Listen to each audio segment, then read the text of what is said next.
The stars had always called to humanity. For thousands of years, people looked up at the night sky and wondered what was out there. Now, in the year 2347, they finally knew. And the answer was terrifying. Admiral Park Jin-ho stood on the bridge of the Earth Defense Station, his hands clasped behind his back. He was a tall man with gray hair and tired eyes. 20 years of military service had taught him many things. But nothing had prepared him for this moment. The main screen showed a message. It was not in any human language, but the translation software had done its work. The words glowed red against the black background. Species designation, human, classification, harvestable resource, surrender timeline, 30 galactic cycles. Non-compliance result, total extinction. Jin-ho read the words again. Then a third time. His heart beat slowly and steadily. Fear was there, somewhere deep inside him, but he had learned long ago to push it down. "Get me Dr. Han Yuna," he said quietly. Now, 20 minutes later, a young woman with short black hair entered the bridge. She wore the white coat of a scientist, and her eyes were sharp and intelligent. Han Yuna was Earth's best xenolinguist. She had spent 15 years studying the languages of the 12 alien species in the Galactic Assembly. She knew more about alien communication than anyone alive. "I've analyzed the full transmission," she said. Her voice was calm, but Jin-ho could see the fear in her eyes. "It's from the Velthrani Empire. They're a warrior species. Very old, very powerful. They have conquered 17 worlds in the last 1,000 years. And now they want Earth," Jin-ho said. Yuna nodded. "They don't see us as people, Admiral. To them, we're just resources. Our bodies, our planet, our technology. Everything we have, they want to take." Jin-ho turned back to the screen. "What does the Galactic Assembly say?" Yuna's expression darkened. "Nothing helpful. I contacted the Assembly Council an hour ago. They said humanity is too young, too primitive. They won't risk war with the Velthrani to protect us. So they're going to watch us die." "Yes, Admiral. That's exactly what they're going to do." Silence filled the bridge. The officers at their stations pretended to work, but everyone was listening. Everyone was afraid. Jin-ho thought about Earth. He thought about the billions of people living their lives, unaware of the danger coming for them. He thought about his daughter, who was 7 years old, and loved to look at the stars through her little telescope. The Velthrani were coming to take everything. The galaxy had decided humanity wasn't worth saving, but Park Jin-ho had not become an admiral by giving up. "Contact every ship in the fleet," he said. "Every station, every colony. I want a full council meeting in 6 hours, sir." One of the officers asked, "What are we going to do?" Jin-ho looked at the message on the screen one more time. Then he smiled. It was not a happy smile. It was the smile of a man who had made a decision. "We're going to fight." The council meeting took place on Earth in the Great Hall of the United Nations. Leaders from every country sat around a massive table. Scientists, generals, and politicians argued and shouted. Some wanted to surrender. Some wanted to run. Some wanted to hide, but most of them wanted to fight. General Biksuji was the first to speak clearly. She was a small woman with a fierce face and a voice that commanded attention. "The Velthrani have 400 warships heading toward our system. We have 60. The numbers are not in our favor, and we've already lost," said one of the politicians. "We should negotiate. Maybe we can save some of our people. Negotiate." Admiral Jin-ho stood up. "The Velthrani don't negotiate. They gave us a deadline to surrender, not a chance to talk. If we give up, they'll take everything anyway. Our only choice is to fight. But how can we win?" Another leader asked. "They've been conquering worlds for 1,000 years. We've only had starships for 50. Dr. Han Yuna stepped forward. She had been standing quietly in the corner, but now she walked to the center of the room. "That's exactly why we can win," she said. Everyone stared at her. "The Velthrani are old," Yuna continued. "Their tactics haven't changed in centuries. They fight with honor codes and rigid formations. They expect their enemies to fight the same way. She pulled up a holographic display showing Velthrani battle formations. They were beautiful in their symmetry, organized, predictable. But humans don't fight like that, Yuna said. We never have. We're creative. We're unpredictable. We fight dirty when we have to. General Beak nodded slowly. She's right. Every time humanity has faced a stronger enemy, we've found a way to win. Not through strength, but through cleverness. And desperation, Jinho added. We have nothing to lose. That makes us dangerous. The room was quiet. People looked at each other. Fear was still there, but something else was growing. Something that looked like hope. We have 30 cycles, Jinho said. That's about 45 Earth days. It's not much time, but it's enough. We need to build more ships. We need to develop new weapons. And we need to show the galaxy something they've never seen before. And what's that? Someone asked. Jinho looked around the room. He looked at the scared faces, the uncertain eyes. Then he spoke 4 words that would change the galaxy forever. Humans who don't surrender. The message went out that night. It traveled to every corner of human civilization. To the colonies on Mars and Europa. To the stations around Saturn. To the 3 small worlds humanity had claimed beyond the solar system. The message was simple. The enemy is coming. We will not run. We will not hide. We will fight. And across human space, people answered. Factories began working day and night. Scientists worked without sleep. Soldiers trained harder than they ever had before. The Velthrani expected to find easy prey. They expected humans to beg for mercy. They had no idea what was coming. On the bridge of his flagship, Admiral Park Jinho looked out at the stars. Somewhere out there, a fleet of monsters was heading toward his home. They thought humanity was weak. They thought this would be easy. Jinho smiled that cold smile again. Let them come, he whispered. Let them see what we really are. The countdown had begun. 40-3 days passed like a dream. Across human space, everyone worked. Everyone prepared. And when the Velthrani fleet finally arrived, humanity was waiting. Captain Kong Minho stood on the bridge of the ESS Defiance. He was young for a captain, only 32 years old, but his eyes held the steady calm of a veteran. Around him, his crew worked in focused silence. No one spoke unless they had to. Everyone knew what was coming. Through the main view screen, Minho could see Titan Station. It was humanity's largest military outpost, built in the shadow of Saturn's giant moon. Behind the station, 60 human warships hung in formation. They looked small. They looked weak, and beyond them, moving slowly through the darkness of space, came the enemy. 400 Velthrani warships emerged from faster-than-light travel. They were massive things, each one covered in spikes and weapons. Their hulls were painted red, the color of blood, the color of conquest. They moved in perfect formation, like a wall of death rolling toward humanity. Sir, said Lieutenant Choi Nari from the tactical station. She was small and thin, with quick eyes and quicker hands.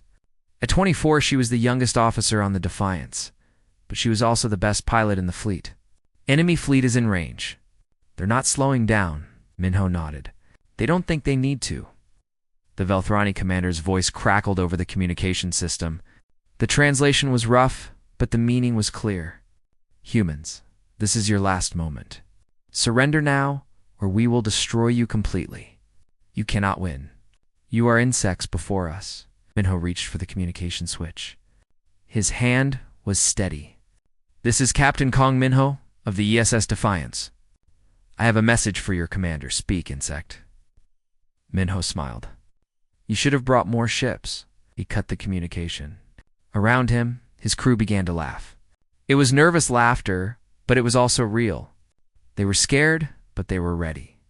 All ships, Minho said into the fleet channel, begin attack pattern Delta, and remember what we're fighting for. The battle began. The Velthrani expected the humans to charge forward in a straight line. That was how every species fought. That was the honorable way of war.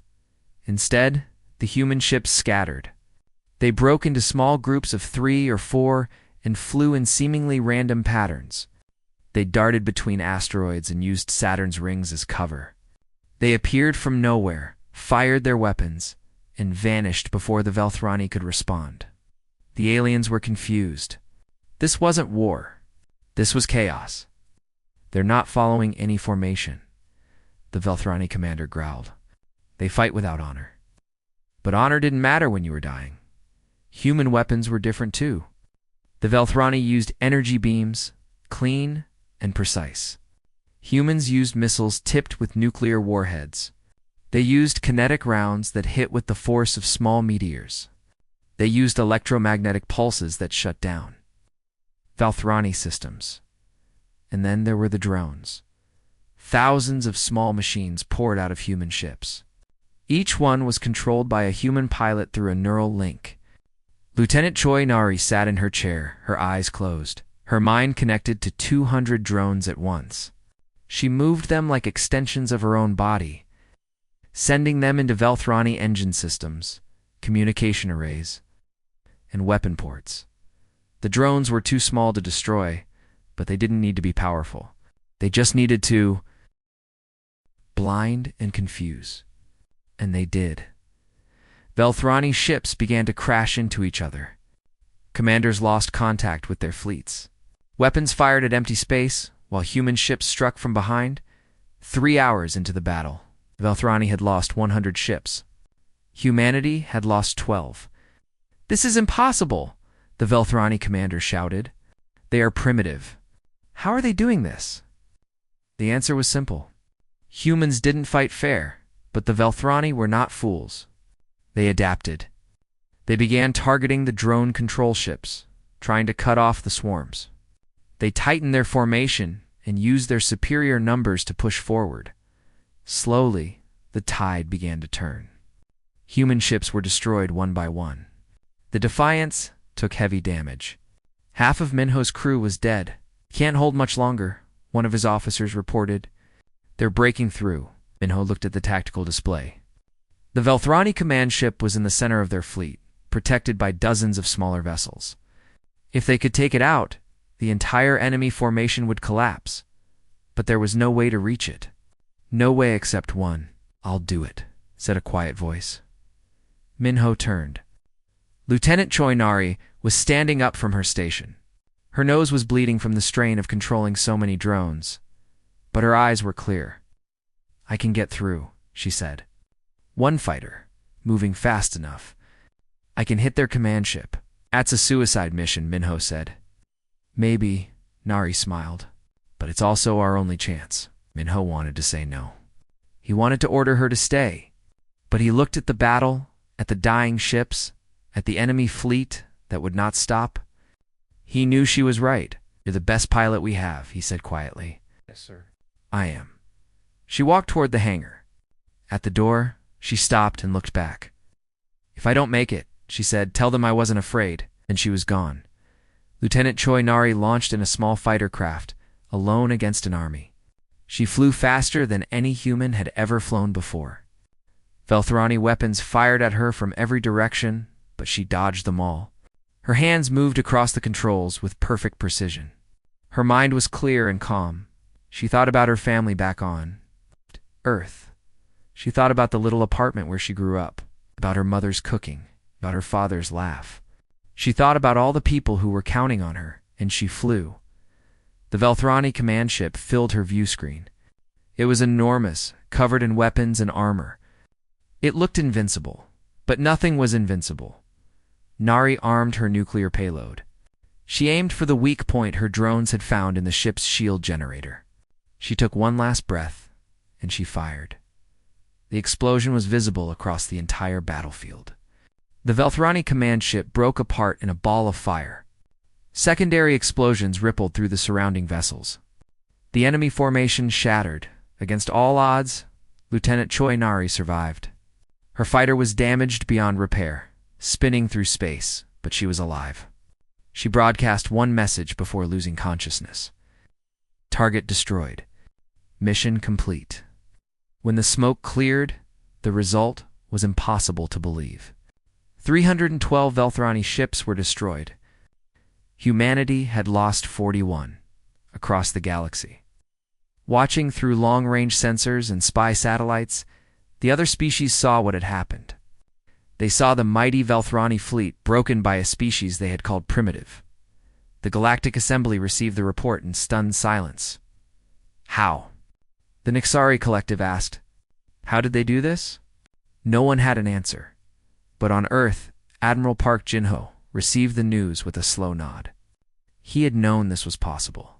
He had believed in his people. This is just the beginning, he said. They'll send more. They'll send everything they have. And when they did, humanity would be ready. Captain Kong Minho carried Lieutenant Choi Nari to the medical bay himself. She would recover. She would fly again. And when people asked her about this day, she would just smile and say, I wasn't afraid. It was a lie. She had been terrified, but she had done it anyway. That was what made humans dangerous. The Velthrani were angry. They were more than angry. They were furious beyond words. For 1,000 years, they had conquered worlds without failure. They had crushed species that were older and stronger than humanity. They had never lost a major battle until now. Warlord Kethfa stood in his war chamber, watching the reports from the human system. His massive body trembled with rage. He was 8 feet tall, covered in thick scales, with 4 arms and eyes that burned like fire. He had personally led the destruction of 6 civilizations. He had never known defeat. 2,000 ships, he growled. I want 2,000 ships ready in 10 cycles. We will burn that planet to ash. We will kill every human in the galaxy. No survivors, no mercy. His commanders bowed. The Grand Armada would be assembled. Humanity would be erased. But humanity was not waiting to be destroyed. In a secret bunker deep beneath the mountains of Korea, General Beek Suji stood before a holographic map of the galaxy. Her eyes were cold and calculating. She had not slept in 3 days, but her mind was sharper than ever.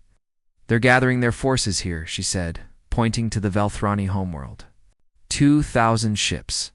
Maybe more. If we wait for them to come to us, we'll lose. Our victory at Titan was a surprise. It won't work twice. Admiral Park Jin-ho nodded. So we don't wait. The other officers in the room shifted uncomfortably. What the general was suggesting was insane. It was impossible. It went against every rule of war. But Suji had never cared about rules. Strike first, she said. We hit them before they're ready. We don't attack their fleet. We attack their ability to build more fleets. Their homeworld is guarded by defense platforms, one officer said. We can't get a fleet through. We don't need a fleet, Suji smiled. We need one ship. One team. And a plan they'll never see coming. Commander Yun Tai-woo was the best special operations soldier in Earth's military. He had led missions on 3 different planets. He had never failed. When General Beek explained the plan, he listened in silence. When she finished, he asked only one question. When do we leave? The mission was simple in concept, but almost impossible to execute. A single stealth ship would slip through Velthrani's defenses. A small team would land on the enemy homeworld.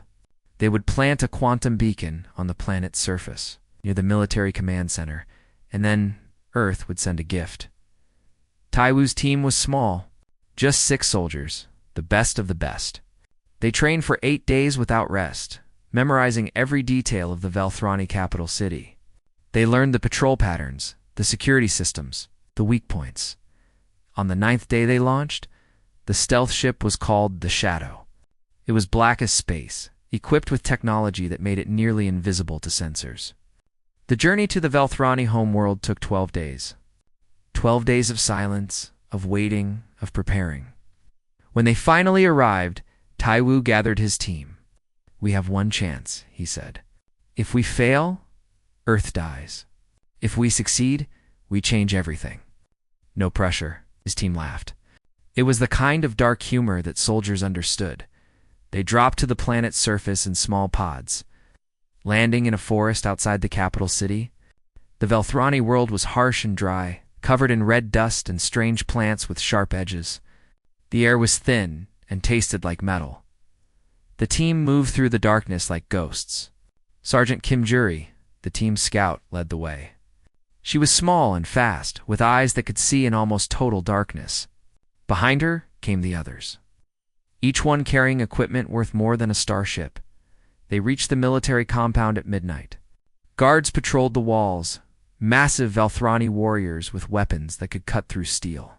But the guards were looking for attacks from space, not from the ground. No enemy had ever been foolish enough to walk into their capital. The team slipped past the outer defenses. They crawled through drainage tunnels and climbed up maintenance shafts. At 3 a.m, they reached the center of the compound. Taiwu planted the beacon with steady hands. It was small, no bigger than a coin, but it contained technology that could change the course of history. When activated, it would send a signal across the galaxy. A signal that would guide something terrible to this exact location. "Beacon active," he whispered into his communicator. "Package is ready for delivery." Far away, in the asteroid belt between Mars and Jupiter, 3 massive rocks began to move. The Velthrani had never considered asteroids as weapons. Why would they? Their enemies used energy beams and missiles, things that could be shot down or blocked with shields. Rocks were primitive. Rocks were stupid. Rocks were also very, very hard to stop. The 3 asteroids were each the size of a small city. Human ships had attached engines to them weeks ago, slowly pushing them up to incredible speeds. Now, those engines fired at full power, accelerating the rocks toward the Velthrani homeworld. They traveled at nearly the speed of light.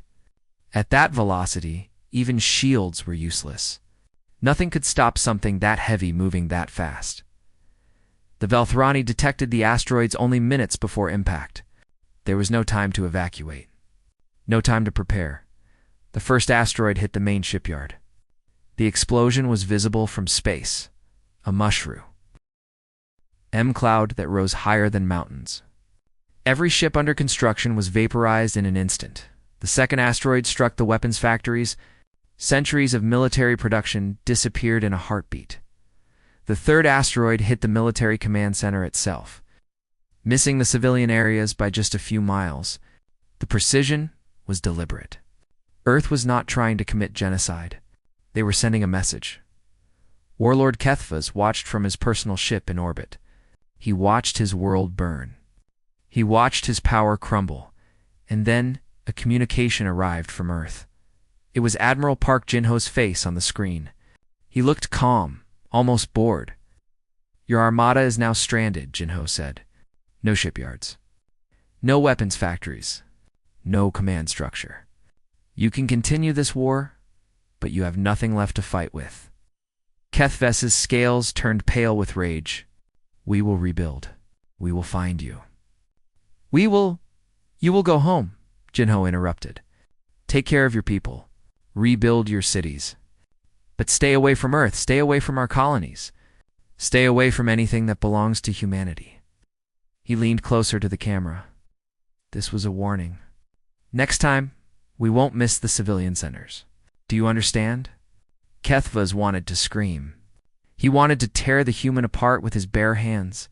But he looked at his burning world, at his broken fleet, at everything he had lost, and for the first time in his long, violent life, he gave an order he had never given before. "All ships," he said, his voice hollow, "return home."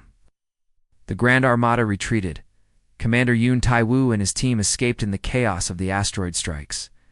They flew back to Earth as heroes, though they refused to call themselves that. "We just did our job," Tai-woo said when they landed. Anyone would have done the same. That wasn't true. Only humans would have thought of something so crazy. Only humans would have had the courage to try it, and only humans would have succeeded. The galaxy was watching. The galaxy was afraid, and humanity was just getting started. The news traveled faster than light, across the galaxy. Every species heard what happened. The Velthrani Empire, the most feared military power in known space, had been defeated by humans. Not just defeated, humiliated. Their homeworld was burning, their fleet was broken, and their warlord had ordered a retreat in the great halls of the Galactic Assembly. There was panic. The Nexari Collective was a hive mind, millions of creatures thinking as one. They had no emotions the way other species did. But when they processed the data from the human system, something close to fear spread through their entire network. Recalculating threat assessment, the collective announced. Previous classification, negligible. New classification, extinction level concern. The Aurum Federation, a peaceful species known for their diplomacy and trade, immediately began building warships. They had not built warships in 300 years, but they started now.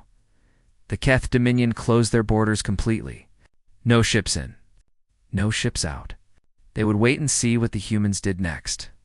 Everywhere. The reaction was the same: fear, confusion, and one burning question. What were the humans going to do now? Ambassador Li Yunji received the summons while she was on Earth, celebrating the victory with her family. She was a small woman with a warm smile and gentle eyes, the kind of person who made everyone around her feel calm. But beneath that soft exterior was a mind sharper than any blade.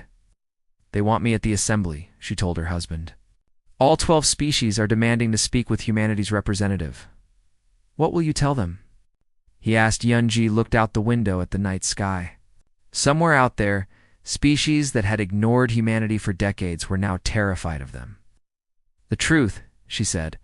The Galactic Assembly met on a massive space station at the center of the galaxy. It was a neutral zone, a place where all species could gather without fear of attack. The station was ancient, built long before humanity had even discovered fire. When Ambassador Li Yunji walked into the assembly chamber, 12 pairs of eyes watched her. Some were curious, some were angry, most were afraid. The chamber was enormous, designed to hold representatives from species of all sizes. The Nexari floated in tanks of liquid, their thousands of tiny bodies moving as one. The Aurum sat in elegant chairs, their long necks bent forward in attention. The Keth hulked in the shadows, their massive forms barely visible. At the center of the chamber was a small platform where speakers stood. Yunji walked to it calmly, her footsteps echoing in the silence. "Ambassador Li Yunji of Earth," announced the moderator, a neutral, artificial intelligence. "You have been summoned to address concerns regarding humanity's recent military actions." Yunji bowed politely. "I am honored to be here." The Nexari spoke first, their collective voice echoing from multiple speakers. "Humanity has demonstrated military capabilities far beyond previous estimates. Your species used weapons of mass destruction against a sovereign world. This is a violation of Galactic Assembly principles." "We defended ourselves," Yunji replied calmly. "The Velthrani declared us a harvestable resource. They came to enslave and kill us. We did what we had to do to survive. Your methods were extreme," the Aurum representative said. His voice was smooth and musical, but there was tension beneath it. "Asteroid bombardment is considered a forbidden tactic by most civilized species. We are not most civilized species." Yunji's smile did not waver. "We are young. We are learning. And when someone comes to destroy our home, we do not ask permission before fighting back." The chamber buzzed with whispered conversations. This was not what they expected. They expected the humans to apologize, to beg for acceptance, to promise to behave better in the future. Instead, this small woman stood before them without a trace of fear. The Keth representative stepped forward. He was massive, nearly 15 feet tall, with skin like stone and eyes that glowed in the darkness. "The assembly has discussed this matter," he rumbled. "We have agreed on certain requests." He produced a document that floated in the air as a hologram. "Humanity will surrender all advanced weapons technology to the assembly for review. Humanity will accept supervised integration into galactic society. Humanity will limit its military to pre-approved levels. These terms are not negotiable." Yunji read the document carefully. Then she looked up at the 12 species watching her. "No," she said. The chamber exploded with noise. Representatives shouted. The Nexari collective hummed with agitation. Even the Keth looked surprised. "You cannot refuse," the Aurum said. "The assembly has spoken. If you do not comply, you will face consequences." "And what consequences?" Yunji asked. She was still smiling, but her voice had grown cold. Will you attack us? Will you send your fleets to our system? The Velthrani tried that. You saw what happened to them. She stepped forward on the platform, and somehow this small human woman seemed to fill the entire room. Let me tell you something about humanity, she said. When the Velthrani came for us, we asked for help. We sent messages to every species in this assembly. We begged for assistance. Her eyes moved across the room, meeting every gaze. And what did you do? Nothing. You called us primitive. You said we were not worth saving. You decided to let us die. The chamber was silent now. Even the Nexari had stopped moving. And when we refused to die, Youngji continued, when we fought back and won against impossible odds, what did you do? You summoned us here to demand that we give up our weapons. To demand that we become weak again, so you can feel safe. She pulled out a small device and placed it on the podium. A hologram appeared, showing Earth's current military strength. 2,000 warships. Defense platforms around every colony. 3 new weapon systems in development. This is what we built in 18 months, she said. This is what we created while fighting for survival. Imagine what we could build in 10 years, in 50, in 100. She looked directly at the Keth representative. You want us to surrender our technology? You want us to accept supervision? You want us to become what we were before, weak, ignorable, forgettable? She shook her head slowly. That is not going to happen. She picked up the holographic document containing the assembly's demands, and then, very deliberately, she tore it in half. Humanity does not surrender, she said. We never have. We never will. If you want to take what is ours, you are welcome to try. But you should ask the Velthrani how that worked out for them. She turned and walked toward the exit. At the door, she stopped and looked back. We are not your enemy, she said. We don't want war. We want to live in peace, to trade, to explore, to grow. But we will not do it on our knees. We will not beg for your acceptance. She smiled one last time. Grant us full sovereign status. Treat us as equals. And maybe, someday, you'll find that humans make very good friends. She left. Behind her, the assembly sat in shocked silence. The vote happened 3 hours later. It was unanimous. Humanity was granted full sovereign status. Not because the other species respected them. Not because they wanted to. Because they were afraid. Ambassador Li Yunji received the news on her ship home. She looked at the official document for a long time. Then, she poured herself a drink and watched the stars pass by. We're not done yet, she whispered. This is only the beginning. And somewhere in the darkness of space, the galaxy waited nervously for what humanity would do next. 5 years passed. The galaxy was different now. The old order had crumbled. The Velthrani Empire, once the greatest military power in known space, had collapsed into civil war. Their conquered worlds broke free, one by one. And the mighty empire became a collection of fighting territories. The Galactic Assembly still existed, but it was weaker. The 12 ancient species no longer controlled everything. They had to share power with newcomers, with species that had been quiet for centuries but now saw opportunity. And at the center of this changing galaxy stood humanity. Admiral Park Jin-ho, now Fleet Commander of the United Earth Navy, stood on the observation deck of the orbital shipyard above Earth. Below him, the blue and green planet turned slowly, covered in clouds and oceans and billions of lives above him. Humanity's fleet hung in the darkness. 2,000 warships, each one more powerful than anything they had built 5 years ago. Defense stations surrounded every human world. Research facilities pushed the boundaries of what was possible. But today was not about war. Today was about something new, Fleet Commander, said a voice behind him. The ceremony is about to begin. Jin-ho turned. Commander Yoon Tai-woo stood there in his dress uniform, looking uncomfortable. Tai-woo had never liked formal events. He preferred action to speeches. Thank you, Commander. Jin-ho smiled. Ready to witness history? I've witnessed enough history for one lifetime, Tai-woo replied. But I suppose one more won't hurt.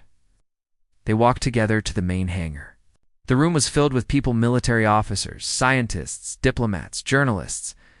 At the center of the crowd was a massive ship, the largest humanity had ever built, the S Horizon. She was beautiful. Not built for war, but for exploration. Her sleek hull was designed for long journeys into unknown space. Her sensors could detect planets from light years away. Her engines could travel faster and farther than any human ship before. Dr. Han Yuna stood at the podium, looking out at the crowd. She was older now, with gray streaks in her black hair, but her eyes were still sharp and bright. 5 years ago, she said, we were a young species facing extinction. The galaxy saw us as primitive, weak, unworthy of protection. The crowd was silent, remembering. Tina continued. We fought back. We proved that humanity would not go quietly into the night. And today, we take the next step. This ship is not a weapon, it is a promise. A promise that humanity will not only survive, but thrive. That we will not only defend ourselves, but explore, discover, and grow. She smiled. We have earned our place in the galaxy. Now it is time to see what else is out there. The crowd applauded. Fleet Commander Ginho stepped forward to officially commission the ship. As he spoke the traditional words, his mind wandered to the past. He remembered the first message from the Velthrani, demanding surrender. He remembered the fear in his officers' eyes, the desperation of those early days. He remembered standing before the council and saying for simple words, "Then we fight back." They had. Against impossible odds they had fought and won and survived. Now they were building something greater. Not an empire of conquest, but something humanity had always dreamed of. A future among the stars. After the ceremony, Jinho walked through the horizon with Commander Taiwu. The ship hummed with energy, ready for its first voyage. Crew members moved through the corridors, checking systems and making final preparations in one of the observation lounges. They found a young officer staring out at the stars. She was barely 20 years old, with bright eyes and an eager expression. "Unsan Ruhana," Taiwu said. "Shouldn't you be at your station?" Hannah jumped and saluted quickly. "Sorry, Commander. I was just looking. It's beautiful, isn't it?" Taiwu's stern expression softened. "Yes, it is." Jinho stood beside them, looking out at the endless darkness filled with points of light. Each point was a star. Each star might have planets. Each planet might hold wonders beyond imagination. "Sir," Hannah said hesitantly, "may I ask you something? Of course, do you think they'll ever stop fearing us? The other species, I mean. The Assembly, the Nexari, all of them. They look at us like we're monsters." It was a good question. Jinho had asked himself the same thing many times. Taiwu answered first. "Maybe," he said slowly. "But it won't be because we became weak. It'll be because we showed them that strength doesn't have to mean cruelty. The Myra didn't fear us." Ginho added, "The Mira were a gentle species that had been enslaved by the Velthrani for 200 years. When the Empire collapsed, humanity had sent ships to help them, not to conquer, not to control. Just to help, Dr. Han Yuna had spent months with the Myra, learning their language, understanding their culture. Now, they were humanity's first true allies, not out of fear, but out of gratitude. We protect what's ours," Jinho said, "and we protect those who can't protect themselves. That's what we do. That's who we are." Hannah nodded slowly. "So we're not monsters." Oh, Jinho smiled. "We're not monsters. We're humans. And that's something the galaxy has never seen before." The Horizon's engines powered up. In a few hours, it would jump to a distant sector that no species had ever explored. Its crew of 500 would be the first to see whatever waited there. In the captain's chair sat Kong Minho, the hero of Titan Station. He was older now, with gray in his hair and scars on his face. But his eyes still held that steady calm that had saved humanity. 5 years ago, beside him stood Lieutenant now, Captain Choi Nari, the woman who had flown alone into the heart of the enemy fleet, had become one of the most decorated officers in the Navy. She had been offered desk jobs and teaching positions. She had refused them all. Ready? Minho asked. Nari smiled. Always. The ship jumped to light speed. The stars stretched into lines of light. The horizon vanished into the unknown. Back on Earth, Ambassador Li Yunji watched the news coverage of the launch. She was retired now, living in a small house by the sea, with her husband. But she still followed everything that happened with humanity's growth. "They're scared of us," her husband said, watching the galaxy's reaction to the Horizon launch. "The other species, they're terrified we're going to conquer them." Yunji shook her head. "Some of them are, but they'll learn. It might take decades, even centuries, but eventually they'll understand." Understand what? She looked at the stars through her window. Somewhere out there, the horizon was flying toward the unknown. "That humanity doesn't want to rule the galaxy," she said. "We just want to live in it. To explore it, to find our place among the stars." She smiled. "And anyone who threatens that will learn a very hard lesson." The galaxy had changed. It would never go back to the way it was. Humanity was here to stay. Let them fear us, Yunji thought, as long as they also learn to respect us and far away, traveling faster than light toward wonders no one had ever imagined. The S-Horizon carried humanity's hopes into the infinite darkness. The future had begun, and humanity would face it together, unbroken and unafraid.